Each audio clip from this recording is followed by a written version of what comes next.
네, 오늘은 블룸버그에 실린 할 브랜즈의 분석, 새로운 핵 시대에 대해 좀 깊이 들어가 볼까 합니다.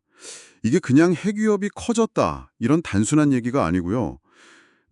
여러 위험 요인이 동시에 맞물리면서 냉전 때와는 비교도 안 되게 복잡하고 또 예측하기 어려운 국면으로 가고 있다는 거예요. 자, 이 분석을 토대로 지금 핵 질서가 어떻게 달라지고 있는지, 또 우리가 주목해야 할 새로운 위험은 뭔지 한번 자세히 들여다보겠습니다. 도대체 뭐가 이 시대를 이렇게 다르게 만드는 걸까요? 기사가 처음 짚는 변화부터 얘기해 볼까요? 네. 그 예전에는 미국하고 소련 딱 두 나라였잖아요. 근데 이제는 미국, 러시아, 중국 이 세 강대국이 핵 경쟁을 벌이는 이른바 삼자 구도가 됐다는 겁니다. 이게 단순히 뭐 플레이어가 하나 늘었다 이 차원이 아니고요. 판 자체의 안정성을 근본적으로 흔드는 변화거든요. 예를 들면 러시아가 우크라이나 전쟁에서 핵 위협을 약간 방패처럼 쓰고 있지 않습니까? 또 중국은 대만 문제 같은 데서 미국의 개입을 막으려고 핵 전력을 아주 빠르게 늘리고 있고요. 아, 새 강대국이 서로 막 체스 두듯이 견제하는 그런 그림인가요? 생각만 해도 좀 아슬아슬한데요?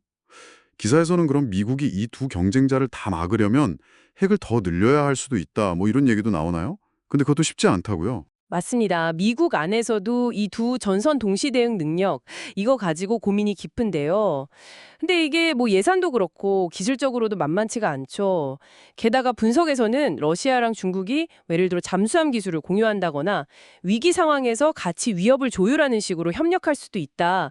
이런 가능성까지 제기하면서 좀 우려를 더하고 있습니다. 근데 여기에 또 두 번째 불안 요인, 바로 신기술 문제가 겹칩니다.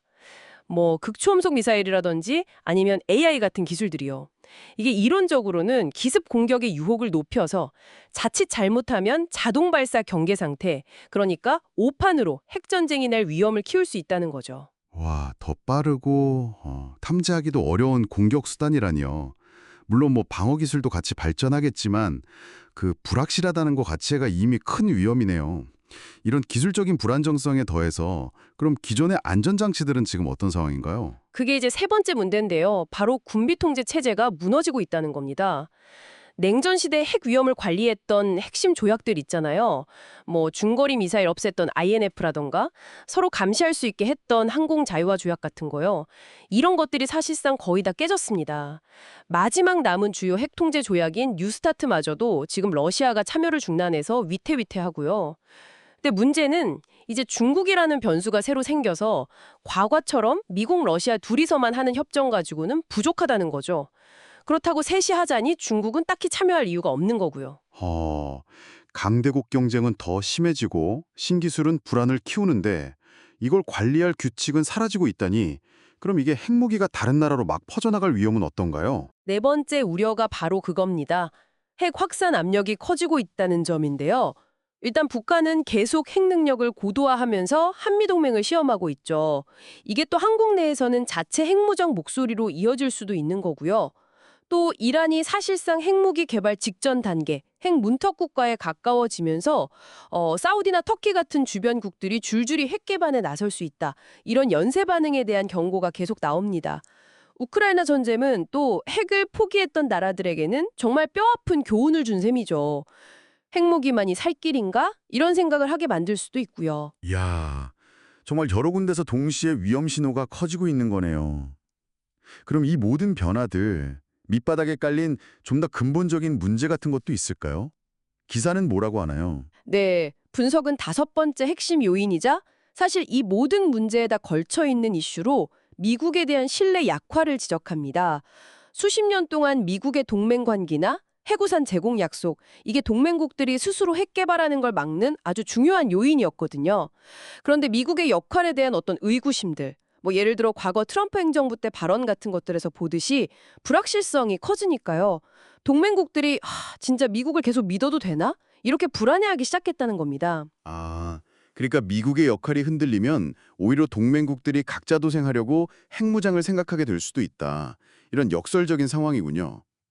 이 모든 분석이 결국 우리에게 말하고자 하는 건 뭘까요? 우리가 이제까지 알던 그래도 비교적 예측 가능했던 그런 핵 질서는 이제 끝나가고 있다. 이런 경고라고 봐야죠. 기사는 특히 이 3자 구도 경쟁, 신기술의 불안정성, 군비 통제 붕괴, 확산 압력, 그리고 미국의 리더십 약화. 이 5가지 요인에 동시에 터져나오는 지금 상황은 우리가 한 번도 경험해보지 못한 거라고 강조합니다.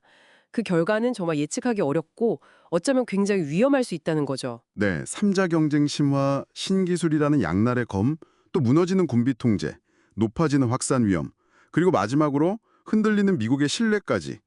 오늘 살펴본 것처럼 핵을 둘러싼 환경이 정말 훨씬 더 복잡해지고 또 다층적인 위험 속으로 빠져들고 있다는 점을 좀 기억해야 할 것 같습니다. 그렇습니다. 오랫동안 우리가 어쩌면 당연하게 여겼던 그런 핵 안정성에 대한 기본 가정들을 이제는 좀 근본적으로 다시 질문해야 할 때가 온 거죠. 마지막으로 청취자 여러분께 생각해 볼 질문 하나 던져드리고 마무리하겠습니다. 이 분석은 주로 국가들, 특히 강대국 관계에 초점을 맞추고 있는데요. 하지만 이렇게 불안정성이 커지고 신기술이 막 퍼지는 환경이 우리가 미처 생각하지 못한 방식으로 국가가 아닌 행위자들, 뭐 테러 집단이라든지요. 이런 세력에게는 과연 어떤 기회나 힘을 실어주게 될까요? 이 질문을 한번 곱씹어 보시면 좋겠습니다.